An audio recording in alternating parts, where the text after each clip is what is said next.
สบายดีทุกคนยินดีต้อนรับเข้าสู่ช่องอาคาน้อยณตอนนี้เราอยู่ที่ริมโขงเนาะริมโขงชายแดนลาวพม่าฝั่งนี้ก็จะเป็นเขตเศรษฐกิจพิเศษสามเหลี่ยมคำแล้วก็ปีนไปทั้งพ้นก็จะเป็นอำเภอเชียงแสนเนาะขึ้นกับจังหวัดเชียงรายเนาะตอนนี้เราไปงานเปิดตัวระหว่างงานเปิดแบบเป็นทางการของงานเทศกาลดอกนิ้วบานเนาะครั้งที่21ปี2024เนาะแปลว่าเขาเริ่มจัดงานมาแต่ปี2000เนาะปี2000แต่ว่าช่วง 2-3 ปีที่แล้วช่วงมีโควิดหลายๆนะเขาบ่ได้จัดก็เลยว่าโจ๊ะไปคันบ่แม่นนี่อันนี้ปี2024แปลว่าครั้งที่24แต่ว่าอย่างที่บอกไปเนาะ3ปีนั้นบ่ได้จัดก็เลยว่าเป็นครั้งที่21เนาะหายไป3ปีโอเคอันนี้เฮามาถ่ายให้บรรยากาศให้ทุกคนได้รับได้ชมกันนะระวังฝั่งนี้กับฝั่งนั้นเนาะเวลากลางคืนเนาะเฮานางชมวิวจากอำเภอเชียงแสนขึ้นมาพี่เราจะได้เห็นตึกอาคารต่างๆไฟแสงสีต่างๆจากเขตเศรษฐกิจพิเศษสามเหลี่ยมคำเนาะแต่การผู้ใดอยากข้ามมาก็บ่ยากนี่มันมีบอลข้ามอยู่หั่นเด้เนาะข้ามไปมามื้อนึง 4-5 ฮอบก็ได้คือกันบ่เป็นหยังเนาะสำหรับอันนั้นเนาะแล้วก็บ่จำเป็นต้องเอาพาสปอร์ตมาก็ได้เนาะเอามีเพียงบัตรประจำตัวก็ได้เด้อมีเพียงบัตรประจำตัวแล้วก็ไปเฮ็ดใบเนาะใบพันแดนชั่วคราวฝั่งไทยเนาะถ้าว่าสิเข้ามาลาวเนาะได้คือกันเนาะบ่เป็นหยังแต่ว่าถ้าว่าเป็นบ่แม่นพาสปอร์ตเนาะเอาแต่ใบพันแดนชั่วคราวมานะบ่สามารถไปต่างแขวงได้หรือว่าบ่สามารถไปต่างจังหวัดได้เนาะได้เฉพาะในเขตนี้ประมาณนี้ทุกคนนี่บรรยากาศยามแลงรู้สึกว่าฟ้าครึ้มเหมือนฝนจะตกเนาะคืนนี้ถ้าว่าฝนตกก็ค่อนข้างไปเที่ยวยากถ้าฝนบ่ตกก็ดีโชคดีไปทุกคนนี่คือเรือที่แลนขึ้นไปก็จะเป็นเรือของพี่น้องฝั่งไทย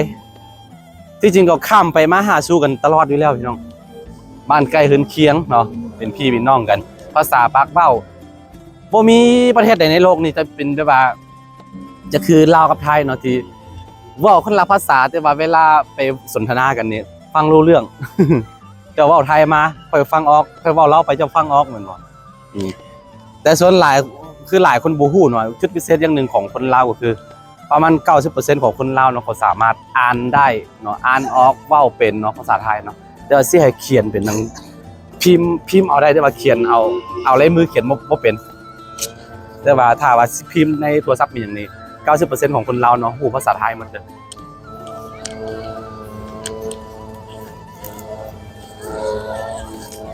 แคมป์ของแยมแรงที่จริงก็มีทางโรงแรมก็มีรถหับส่งนี่แล้วแต่ว่าพอดีมื้อเช้านี้เขาเอารถจักรมาปะอยู่พุ่นเนาะเลยว่าต้องได้ย่างไป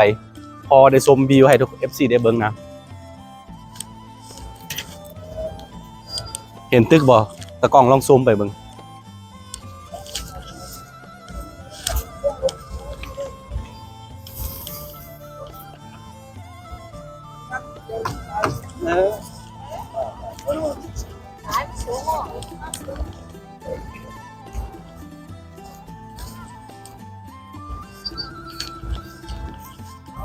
เฉพาะอยู่อันต้นเพิ่งนี่สามารถข้ามได้หลายจุดเนาะสิข้ามไปฝั่งไทยนะหลายจุดเลยไปเข้าไปเทศบาลเมืองต้นเพิ่งข้ามไปได้คือกันเนาะข้ามจากเขตนี้ไปก็ได้คือกันเนาะ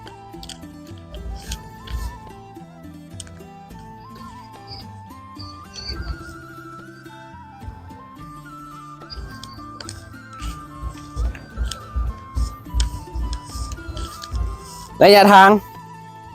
งจากดอนซาวเนาะงานอันเทศกาลดอกนิ้วบานที่เขาจัดขึ้นเนาะจัดอยู่อันดอนซาวเนาะจะมีการแบบว่าประกวดนางสาวดอกนิ้วบานแล้วก็มีนางสาวท่องเที่ยวนางสาวท่องเที่ยวเขาสิไปจัดอยู่พุ่นอยู่แคมป์ของ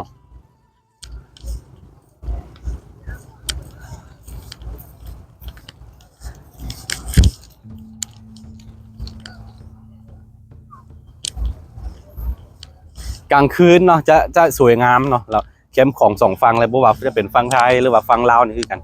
มันสวยสดงดงามด้วยไฟแสงสีชมวิวเนาะจิบน้ำเย็นชิวๆชมวิวทั้งพุ่นก็ได้ทั้งนี้ก็ได้เนาะหรือว่าเวลาอยากชมวิวจากฝั่งไทยมากะมาเข้มของนี่แล้วก็ชมมาทั้งนี้ก็ดีเห็นวิวเนาะเห็นไฟแสงสี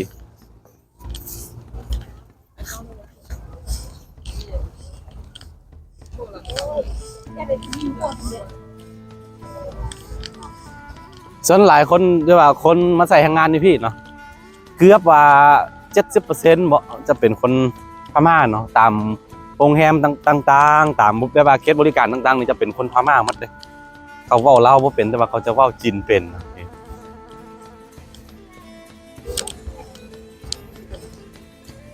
Plains of the Mekong River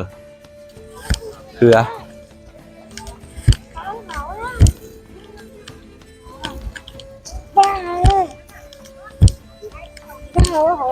Ai đến kìa.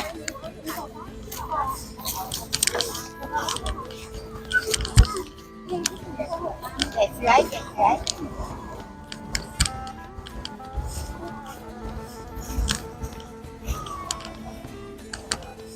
เข้าไปก็จะมีตลาดนัดเนาะมือมาทำนี้เราเคยรีวิวให้ทุกคนได้เบิ่งกันแล้วตลาดนัดโอ้ยาวเยียนเลยเอาไปเที่ยวอยู่พี่จนฮอตตีห้านะมีมือหนึ่งฮอตตีสี่ตีห้าเนาะ สนุกดีเขาสิเปิดจนกว่าซีแล้วงานเทศกาลดอกนิ้วบานนั่นแหละเพราะว่าเขาซีแล้วมันที่28เป็นมันที่28เดือนหนึ่งนี่เนาะเป็นวันสุดท้ายเนาะ FC ท่านใดที่จะเข้ามาก็เข้ามาเที่ยวได้เลยทุกคนเด้อโอเคไทยบรรยากาศสั้นๆแบบนี้ให้ FC ได้เบิ่งกันไว้เจอกันไว้ในคลิปหน้าทุกคนสบายดี